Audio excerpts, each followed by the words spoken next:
intens. Salah satu hal yang paling sering dicari ketika orang berkunjung ke satu tempat pastinya adalah makanan atau kuliner. Dan terbukti nih, dari dulu sampai sekarang bisnis makanan bisa dibilang masih sangat menjanjikan.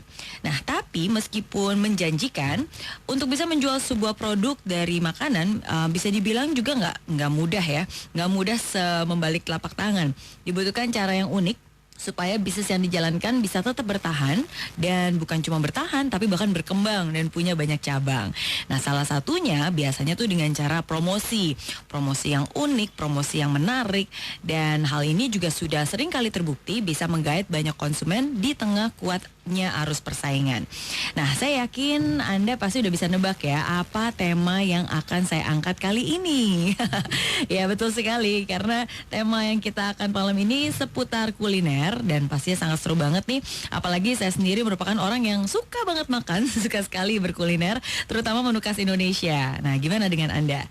Nah, jadi bagi Anda yang sedang ingin berbisnis kuliner, atau mungkin sudah punya bisnis restoran, atau mungkin Anda yang sangat tertarik ya untuk bisa punya bisnis di bidang kuliner, cepat-cepat deh dengarkan acara ini terus ya, karena dengerin pembahasannya dari awal sampai akhir, karena saya sudah menghadirkan bintang tamu spesial.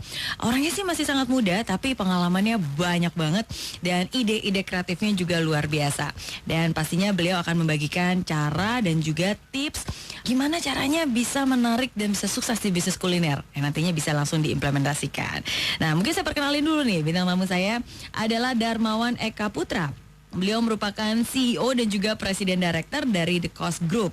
Nah, malam ini Pak Darmawan Eka Putra sudah hadir khusus untuk membantu Anda agar bisa menjadi seorang bilioner, dan tentunya untuk membagikan pengalaman dan cerita suksesnya khususnya di bidang kuliner. Sekarang saya menjabat CEO di The Cost Group. Terima kasih undangannya, Miss Mary. Thank you banget ya udah meluangkan waktu dari di tengah kesibukannya selalu keluar kota untuk berkunjung ke cabang. Jadi sekarang udah 50 lebih cabangnya ya. Sekarang kita ada 91 cabang. Wow, ada 91 cabang. Berarti ini belum terupdate ya informasi tadi. Tanggal 8 Agustus kemarin kita baru buka di Jalan Sabang, di belakang Sarina, dan satu lagi di Hotel BNB di Kelapa Gading. Wow, berarti setahun kira-kira berapa cabang tuh yang dibuka? Tahun ini targetnya kita buka 30 cabang. Tahun ini 30 buka cabang, berarti sebulan 3 cabang ya? Sebulan kira-kira 3. Sebulan kira-kira 3. Nah, pengen tanya dulu nih, karena kan kalau Direct ini, kalau kita mendengar nama The Cost ya, sebenarnya kan The Cost ini awalnya dirintis oleh keluarga. Sebenarnya The Cost ini dulu dirintis pertama oleh bapak saya, Christian Sia, tahun 2006. Outlet pertama kita ada di Kemang. Ya. Itu gimana tuh ceritanya? Apa memang udah mendarah daging dari keluarga, memang sudah cinta dan sudah punya pengalaman di bisnis kuliner? Jadi sebenarnya ceritanya itu sebuah kecelakaan ya. Kita buka restoran itu karena papa saya itu backgroundnya bukan kuliner. Sebenarnya papa saya backgroundnya adalah properti. Oke. Nah, jadi ceritanya dulu itu papa sedang jualan perumahan di Metro Marina Ancol. Dan untuk meramaikan marketing office-nya, nah papa buka itu 2 restoran namanya dapur umum. Satu di sebelah kanan, satu di sebelah kirinya marketing office. Jadi dapur umum konsepnya dulu adalah menjual makanan semurah ibu masak di rumah. Nah, ternyata sukses sekali. Nah, jadi dari situlah cukup mengundang banyak orang untuk datang. Bukan cuma ke marketing galerinya, tapi juga ke restorannya ya. Begitu. Jadi sebelum kita buka restoran itu, marketing office-nya 1 bulan itu pengunjungnya cuma tebak berapa? Cuma 15 orang.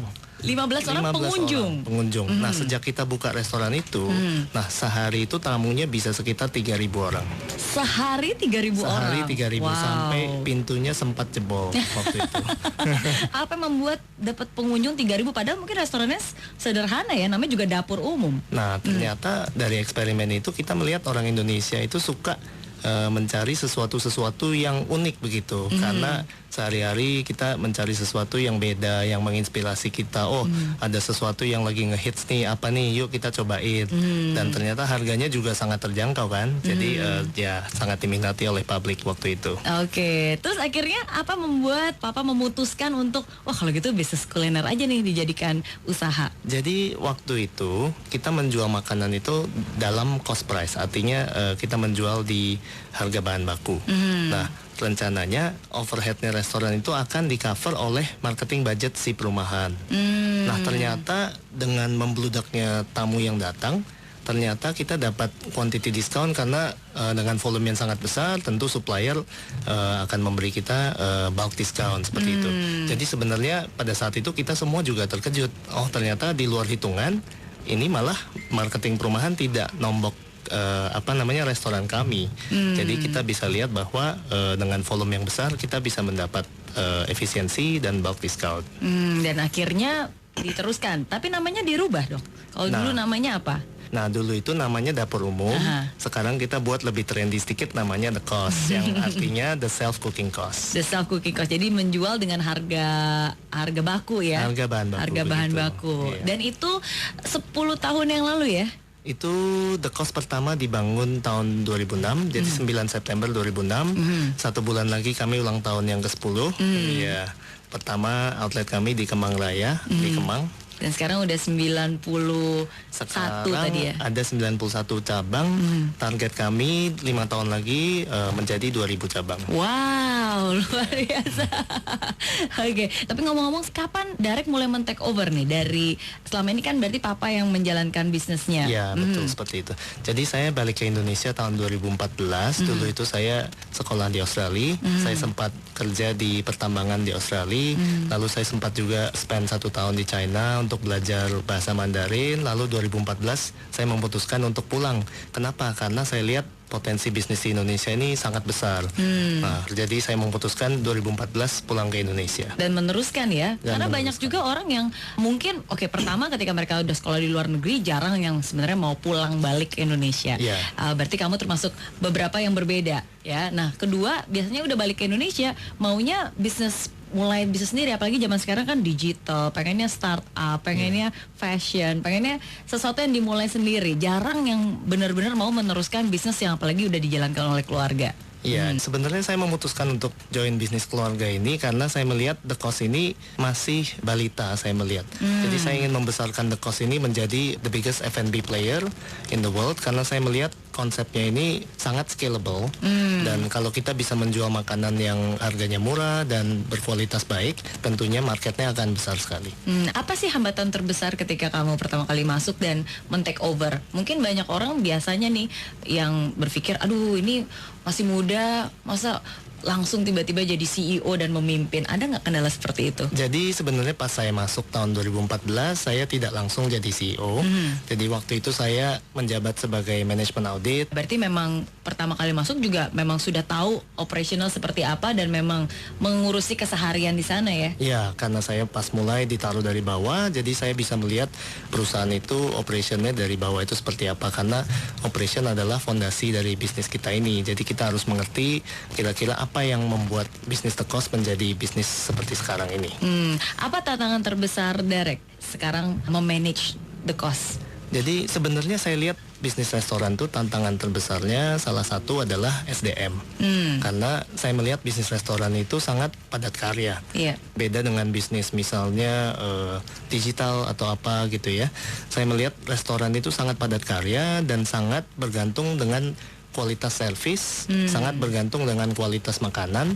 Jadi tantangan kita adalah bagaimana kita membangun SDM kita ini menjadi SDM yang tangguh supaya mereka bisa dengan konsisten menjaga mutu kualitas makanan dan kualitas servis seperti yang kita inginkan di bisnis ini. Iya, nah jadi itu tadi ya menjaga SDM ya.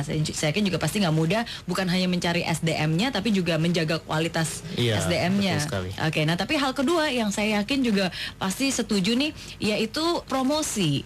Karena kan namanya bisnis kuliner sangat menjanjikan, tapi juga banyak sekali orang yang masuk ke bisnis kuliner dan akhirnya dalam waktu singkat juga tidak bisa bertahan lama karena nggak bisa menarik pelanggan. Betul sekali. Jadi kita merasa di The Cost ini kita mencoba mempromosikan bisnis kita ini dengan cara yang tidak biasa. Jadi biasanya kalau orang buka satu bisnis itu memasukkan misalnya ke billboard atau ke TV gitu ya. Kita tidak mengikuti cara seperti itu. Kita promosikan bisnis kita yang langsung kena ke customer. Jadi benefit dari promosi itu langsung kita berikan ke customer. Seperti contohnya kita setiap kali buka outlet selama 10 tahun ini udah 91 outlet yang kita buka.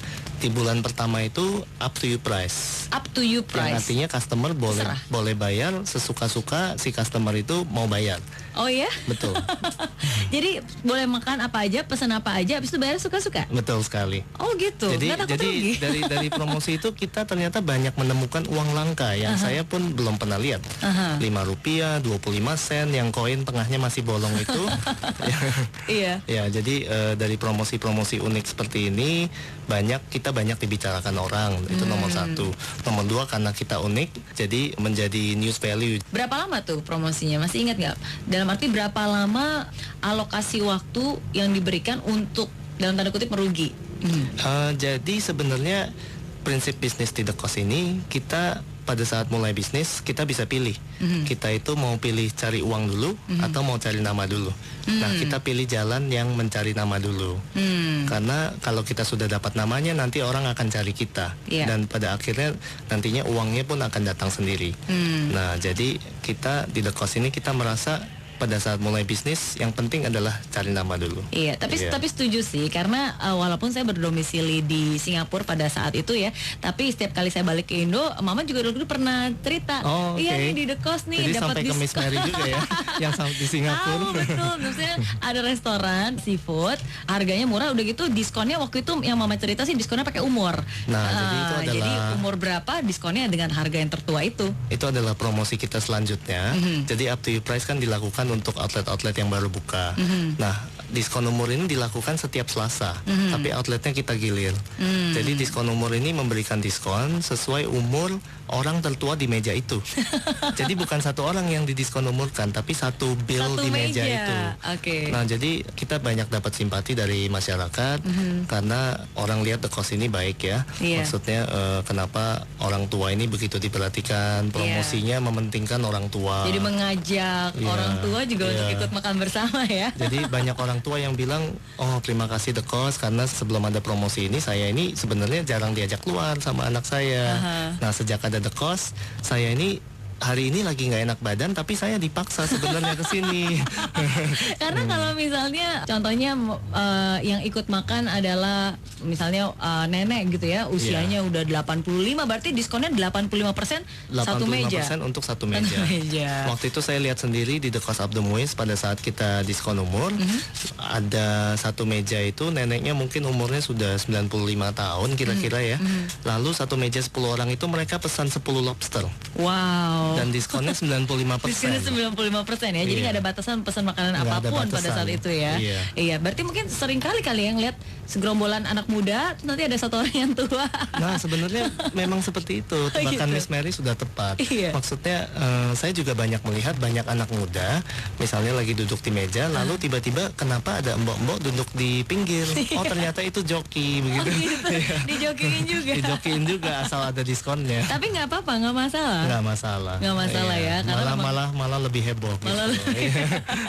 Karena tujuannya ya itu untuk memberikan value. Ya, karena setiap perusahaan pasti punya marketing cost. Ya, tapi daripada marketingnya pasang iklan di TV.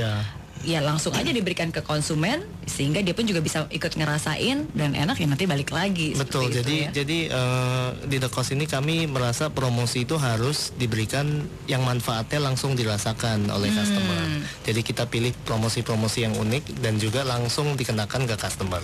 Oke ya. Saya juga pengen tanya, tadi Dara sempat bilang cari nama dulu baru untung. Nah, sampai kapan nih kita harus cari nama dulu baru untung? Apakah ada indikasinya?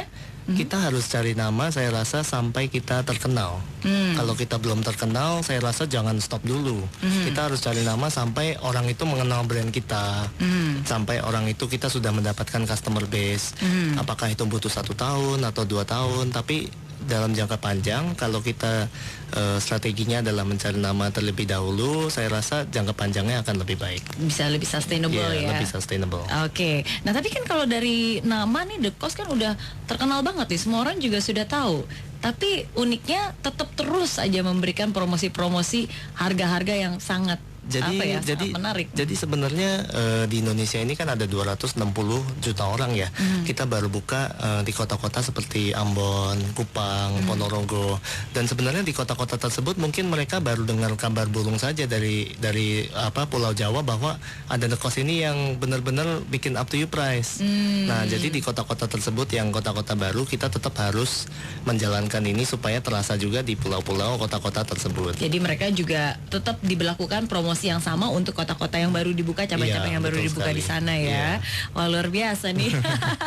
Oke, nah nanti kita akan bahas lagi strategi pemasaran seperti apa, strategi marketing dan promosi yang ternyata juga jauh lebih menarik seperti apa.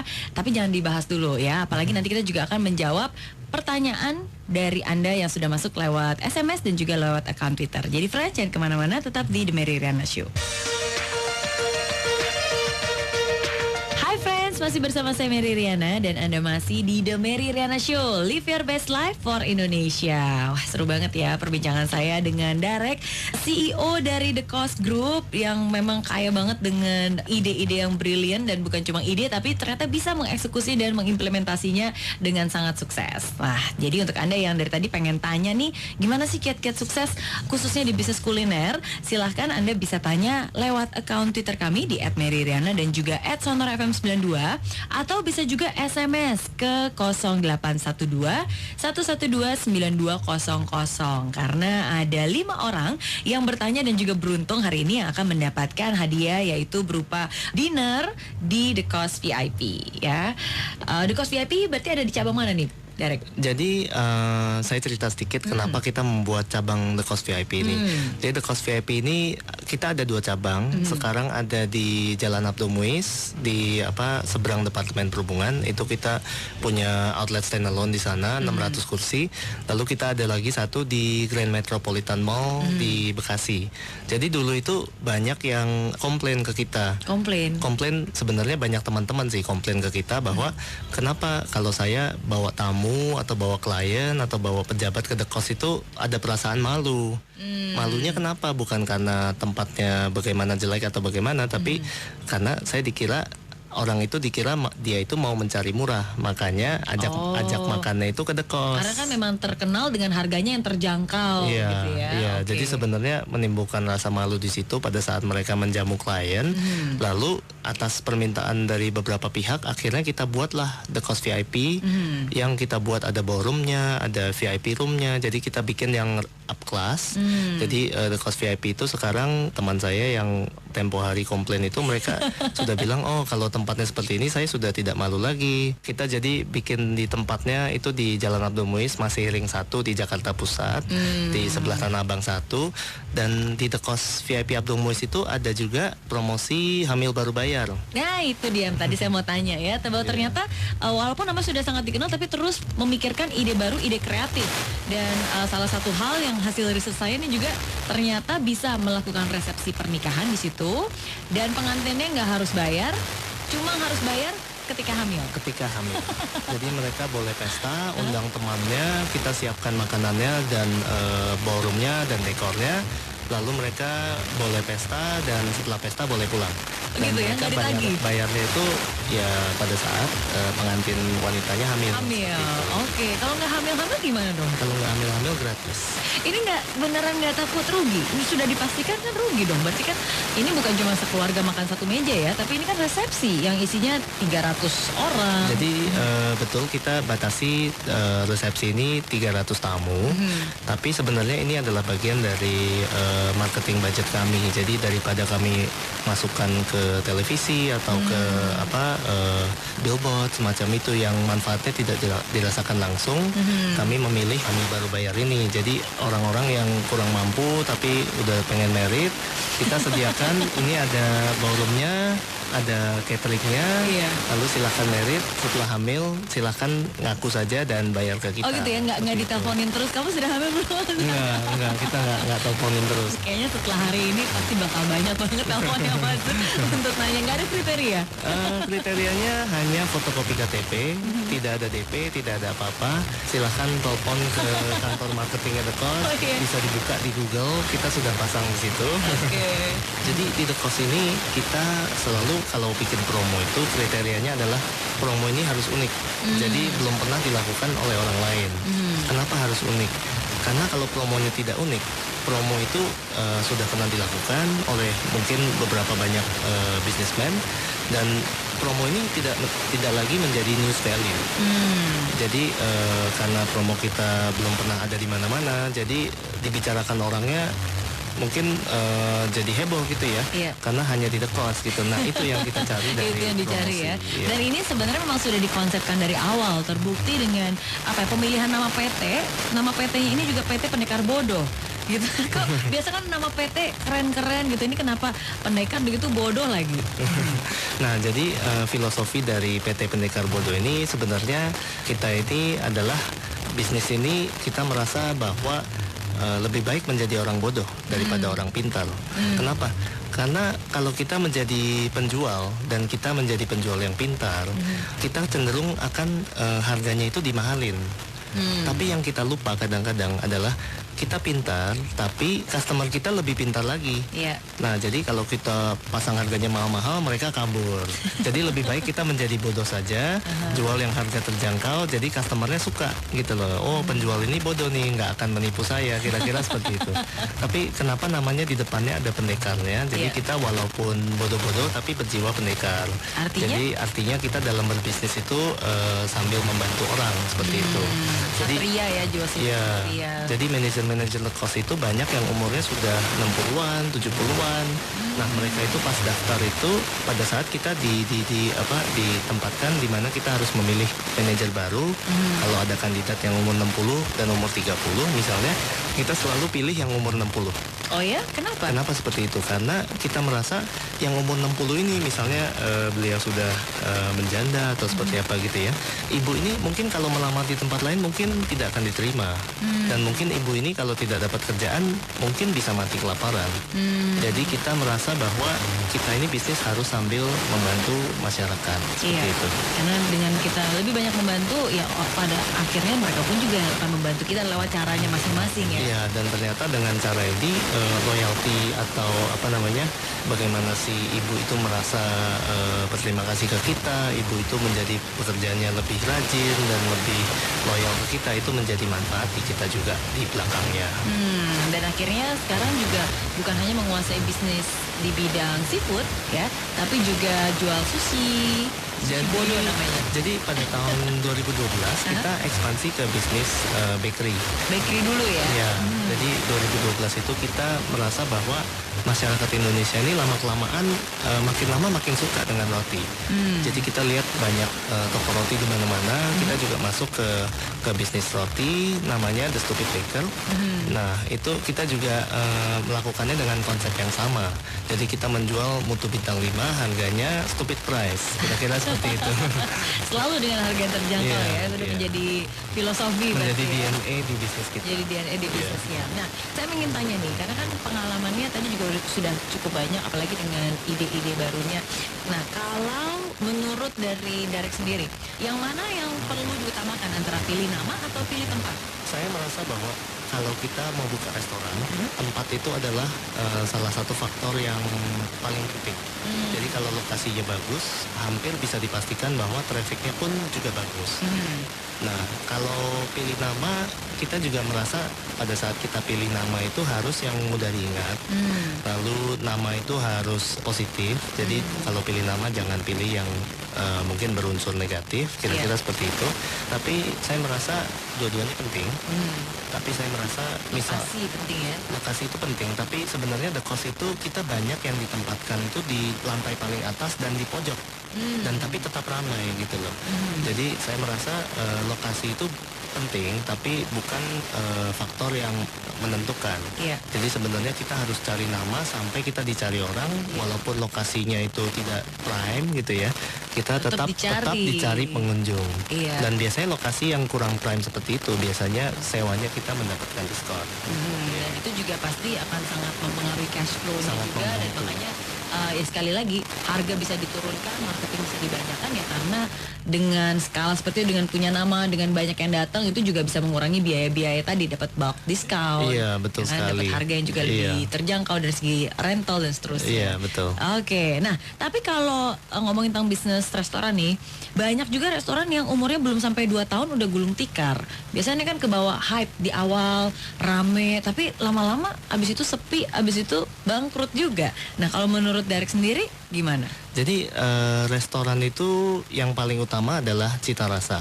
Jadi kalau kita misalnya 2 tahun cita rasanya baik, lalu setelah itu menurun, ya lama-kelamaan kita pasti akan ditinggalkan oleh customer begitu. Jadi saya melihat mungkin yang mungkin menjalankan bisnis restorannya itu sambilan atau mungkin ada bisnis lainnya sehingga mereka tidak fokus seperti itu, dedikasinya tidak cukup untuk bisnis restoran, mungkin itu menjadi salah satu penyebab bahwa mereka harus gulung tikar karena mereka sudah tidak menjaga cita rasanya, kira-kira seperti itu. Oke, berarti promosi memang penting, tapi kalau bisnis kuliner ya ujung-ujungnya rasanya tetap Ujung-ujungnya yang paling penting adalah ini ya, cita ujung rasanya. tombak ya, cita rasanya juga ya. Dan apakah variasi menu juga menjadi salah satu faktor, harus terus ditambah, harus terus diganti? Jadi iya, variasi menu juga menentukan. Jadi setiap 3 bulan kita akan mengeluarkan menu-menu yang baru.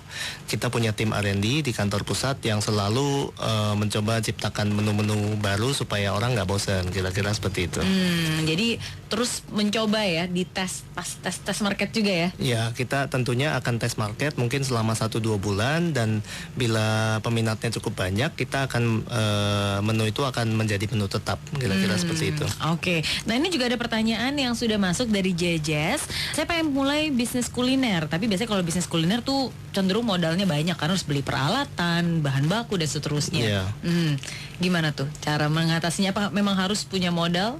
Jadi kalau tidak punya modal, tentunya kita harus cari modal. Apakah itu dari financial institution, dari bank, atau mungkin kita punya partner, begitu ya. Jadi tentunya untuk mulai restoran itu kita harus punya modal untuk beli peralatan.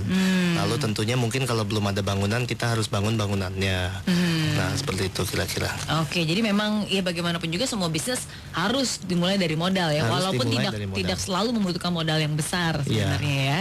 Oke. Nah, ada juga yang nanya dari Adam, kan zaman sekarang semuanya trennya digital nih. Nah, ada nggak sih antisipasi ke sana?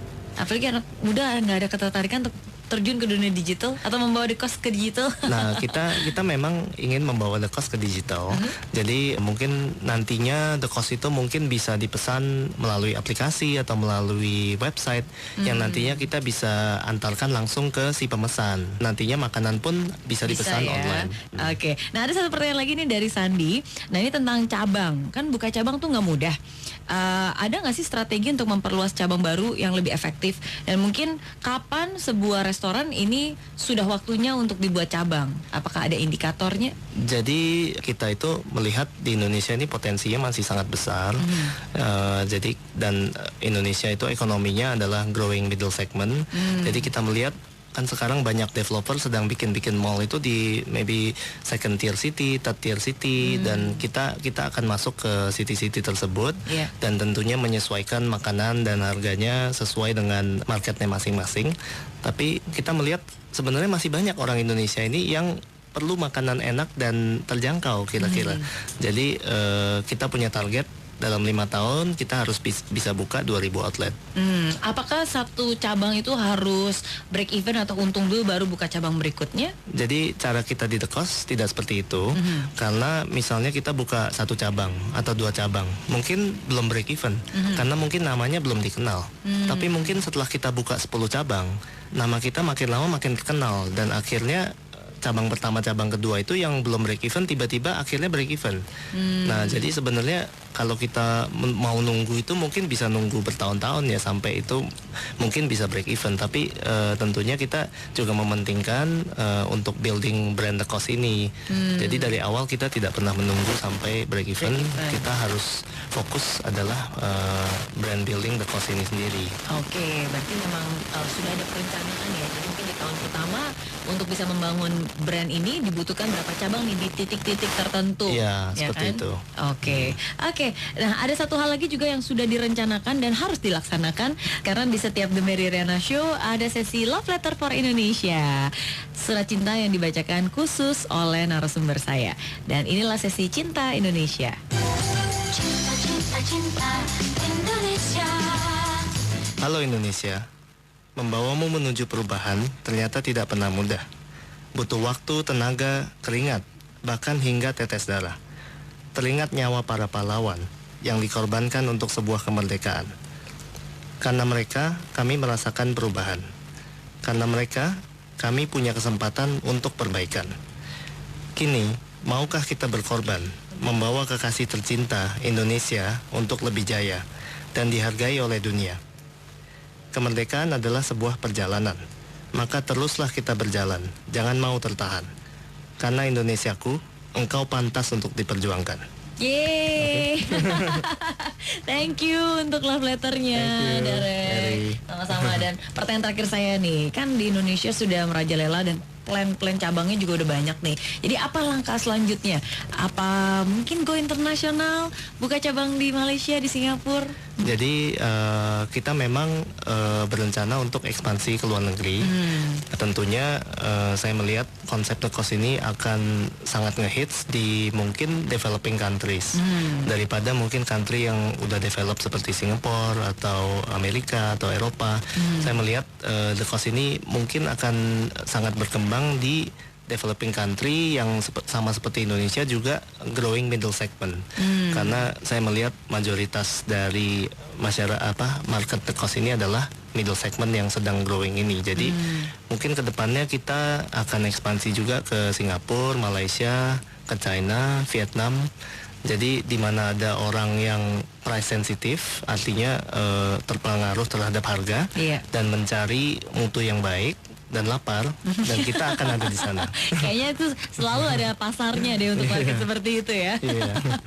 Oke, kita tunggu pastinya. Saya yakin banyak banget orang-orang di luar negeri, bukan cuma orang Indonesia yang tinggal di luar negeri yang kangen makanan Indonesia, tapi banyak juga orang-orang luar negeri di sana juga ingin mencicipi cita rasa dari Indonesia. Sebenarnya masakan Indonesia ini salah satu di dunia saya bisa bilang adalah cita rasa yang terbaik. Iya. Jadi saya sudah keliling kemana-mana, tapi kenapa restoran Indonesia ini belum terlihat banyak di luar negeri? Iya. Nah, jadi cita-cita saya adalah membawa brand The Kos ini yang 100% made in Indonesia dan bisa melebarkan sayap ke seluruh penjuru dunia, kira-kira seperti itu. Amin. Kita doakan ya. Oke. Thank you sekali lagi Derek untuk waktunya. Thank you juga, Thank Miss you juga Mary. buat semua ilmunya. Sukses terus buat The Kos. Sama-sama untuk Miss Mary Riana Show. Sama-sama. Dan inilah catatan inspirasi saya malam ini.